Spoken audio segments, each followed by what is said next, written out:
Dans la vidéo d'aujourd'hui, nous allons plonger dans l'une des histoires les plus fascinantes et les plus dramatiques de la mythologie grecque, la naissance et l'ascension d'Achille.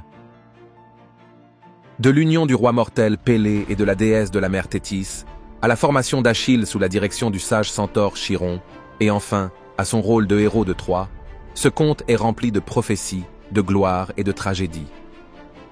Mais comment la mère d'Achille a-t-elle essayé de le rendre invulnérable? Et quelle a été la faiblesse qui a finalement scellé son destin? Pourquoi Thétis était-elle si désespérée de rendre Achille invincible? Comment une simple vulnérabilité comme son talon a-t-elle pu entraîner la chute d'Achille? Restez avec nous pour découvrir ces détails incroyables. Si vous êtes passionné d'histoire et de mythologie, n'oubliez pas de vous abonner à notre chaîne Mythologie et Histoire.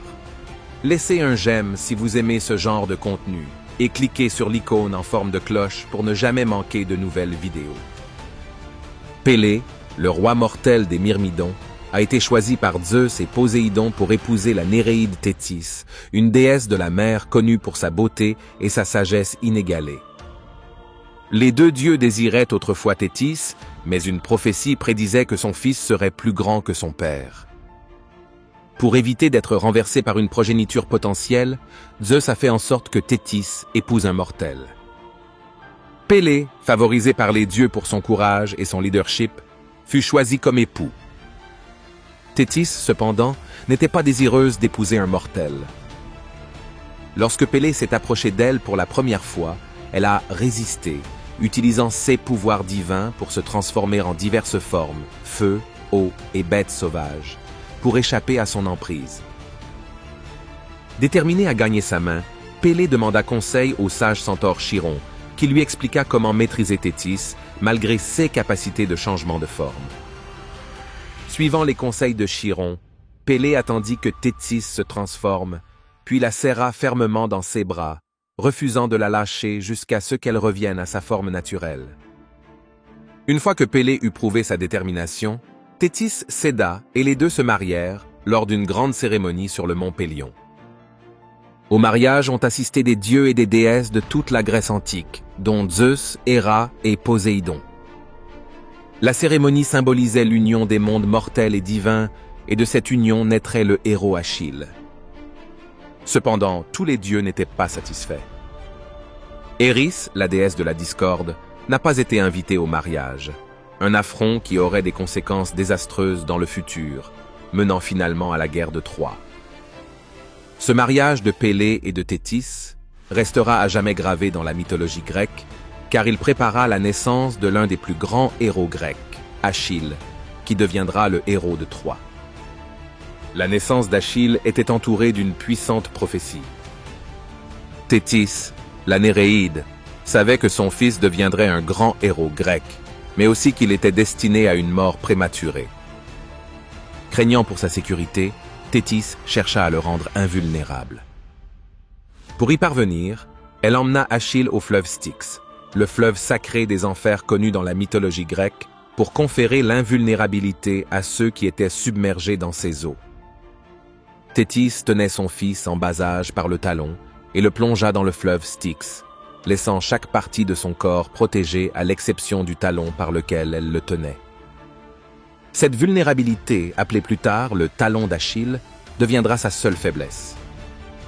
Le reste de son corps était devenu invincible, tandis que le pouvoir mystique de la rivière coulait sur lui.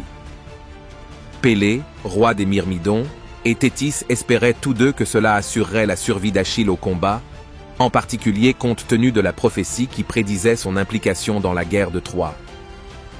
Bien qu'invincible à tous égards, le destin d'Achille fut scellé par son talon, symbole de l'équilibre délicat entre la force mortelle et la faiblesse inévitable dans la mythologie grecque. Alors qu'Achille grandissait, sa mère restait toujours vigilante, sachant que malgré sa quasi-invulnérabilité, la prophétie de sa courte vie se profilait toujours. L'histoire de la naissance d'Achille et du fleuve Styx deviendra un récit central du mythe grec antique, soulignant la tension entre le destin et l'invulnérabilité, qui jouera plus tard un rôle crucial dans l'Iliade et la guerre de Troie, où Achille deviendra le héros de Troie. Pensez-vous que le destin d'Achille aurait pu être évité si Thétis l'avait entièrement submergé dans le fleuve Styx? Ou son destin était-il scellé quoi qu'il en soit? Faites-le nous savoir dans les commentaires. Achille, né de Pélée, roi des Myrmidons, et de la nymphe marine Thétis, était destiné à la grandeur. Pour s'assurer de devenir un puissant héros grec, Achille fut envoyé pour être formé par Chiron, le sage centaure. Dans la mythologie grecque, Chiron était connu pour ses connaissances inégalées en matière de guerre, de guérison et de sagesse, ayant formé plusieurs des plus grands héros grecs. Sous sa direction, Achille apprit les arts du combat, de la stratégie et de la guérison, le préparant à son rôle de héros de Troie. Chiron a appris à Achille à manier une lance, à manier une épée et à maîtriser l'arc, faisant de lui l'un des guerriers les plus qualifiés de la Grèce antique. On lui a également enseigné l'importance de la sagesse et de la retenue, qualités qui ont souvent échappé à Achille dans sa quête de gloire. Les enseignements du centaure étaient axés sur l'équilibre, formant Achille non seulement comme guerrier, mais aussi comme guérisseur, lui donnant les connaissances nécessaires pour sauver comme pour conquérir. Tout au long de sa formation, Achille est devenu célèbre pour sa vitesse, sa force et son corps presque invulnérable, résultat du fait que sa mère Thétis l'a plongé dans le fleuve Styx. Sa seule vulnérabilité restait son talon, mais sous le mentorat de Chiron, Achille semblait inarrêtable. Les Myrmidons, ses fidèles soldats, étaient prêts à le suivre dans n'importe quelle bataille, sachant que son habileté surpassait celle de tout autre mortel. Malgré un entraînement rigoureux, le destin d'Achille était lié à la guerre de Troie, où il finirait par prouver sa puissance. La formation qu'Achille a reçue de Chiron a joué un rôle crucial dans sa transformation en héros de l'Iliade, une figure légendaire de la mythologie grecque. Sa première éducation dans les régions sauvages de la Grèce antique le conduira à devenir l'une des figures les plus redoutables de l'histoire de Troie, considéré comme le guerrier inégalé du monde mythologique grec. Si vous appréciez cet aperçu approfondi du voyage d'Achille, assurez-vous de vous abonner à Mythologie et Histoire. Laissez un j'aime et appuyez sur la cloche de notification pour ne pas manquer notre prochain épisode passionnant. Le destin d'Achille fut scellé lorsque la guerre de Troie commença, et l'appel du destin ne pouvait plus être ignoré. Bien que Thétis, connaissant la prophétie de son fils, ait essayé de le protéger en le cachant sur l'île de Skyros, habillé en fille pour éviter le conflit, le destin avait d'autres plans. Les rois grecs, rassemblant leurs forces pour assiéger Troie, savaient qu'aucune victoire n'était possible sans le plus grand héros grec. Ulysse, réputé pour sa ruse, découvre la cachette d'Achille. Achille, une fois révélé, accepta son rôle dans la guerre de Troie, poussé par son désir de gloire et d'immortalité dans les annales de la mythologie grecque. Sa mère Thétis, malgré ses craintes, lui fournit une armure divine forgée par Héphaïstos, le dieu du feu et de l'artisanat.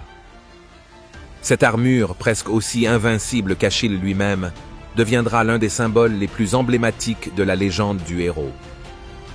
Les Myrmidons, les soldats fidèles dirigés par Achille, le rejoignirent dans l'expédition de Troie. Ces guerriers, sous le commandement du roi des Myrmidons, combattraient vaillamment aux côtés d'Achille, laissant leur empreinte dans la plus grande guerre jamais racontée dans la mythologie grecque antique. Achille, avec son corps invincible et sa force inégalée, devint bientôt le héros de Troie, menant les Grecs à d'innombrables victoires sur le champ de bataille. Pensez-vous qu'Achille aurait pu éviter son destin tragique, ou son destin était-il de mourir jeune, quels que soient ses choix? Partagez vos réflexions dans les commentaires. Cependant, la prophétie restait toujours présente. La seule vulnérabilité d'Achille, son talon, n'était toujours pas touché par les eaux du Styx. L'appel du destin était fort, mais le destin tragique d'Achille pesait sur lui, car son nom est devenu synonyme à la fois d'héroïsme sans précédent et du défaut fatal qui finirait par conduire à sa chute.